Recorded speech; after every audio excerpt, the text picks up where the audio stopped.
Not infrequently, I am told by bodybuilders that they enjoy the personal fashion in which my articles and books communicate to them.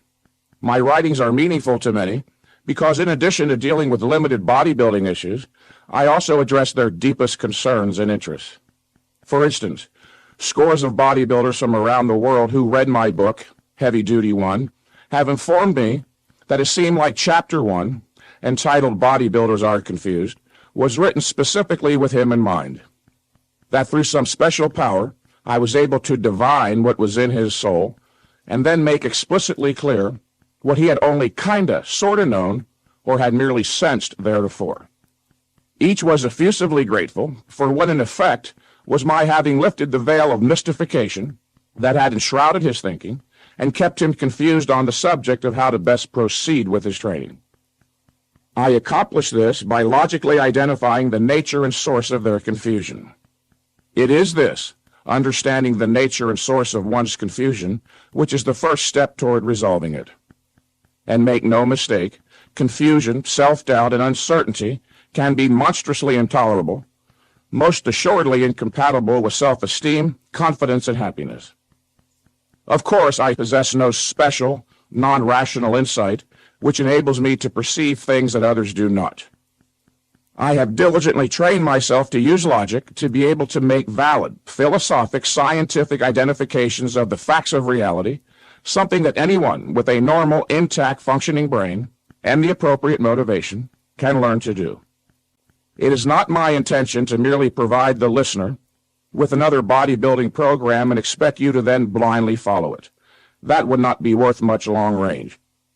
Instead, my purpose is to teach you to think logically about training and nutrition so that ultimately you'll be able to think independently about these subjects and thus become your own trainer, your own coach, and never again have to rely on the suspect opinion of others. And how do you put a price tag on that?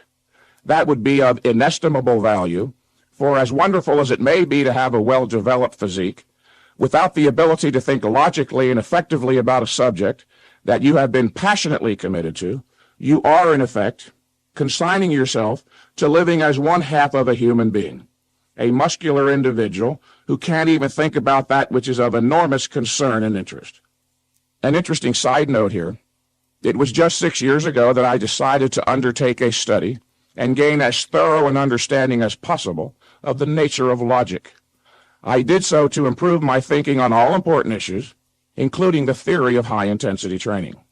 I realized that if I wanted to be better able to develop my training clients' muscles, I had to further develop my mind. In the process of learning to think logically about bodybuilding, you'll learn something about the nature of thought itself, which can then be extended to other areas of life. And with continued effort and study, you'll soon make the delightful discovery that you've been developing your intellectual range, and thereby maturing as a human being should. The practical result is that you become a more efficacious individual with considerable dominion or control over his being. Why not consecrate this moment to that goal of not just actualizing your full muscular potential, but to the constant active expansion of your knowledge to an ever-widening range of achievement, including the reaching of your full human stature, which can be accomplished only by learning how to think properly, logically, not merely about the best manner in which to proceed with your bodybuilding, but about all of the crucial fundamental issues of human existence. It was Aristotle, the discoverer of the laws of logic, the principles of thought, who said that a friend is that other person in whom one sees himself, one's values reflected in the person of another. Those who find my philosophy interesting and attractive share a certain mutuality of values with me, if not always on the level of explicit verbalized understanding, at least in terms of subconscious, emotional, or sense of life affinity. I find this encouraging as I have worked conscientiously over a span of many years developing my philosophy, especially that aspect of most central significance, my values, which are of a positive nature. Specifically, I value reason, objectivity, logic, knowledge, science, human progress, and happiness.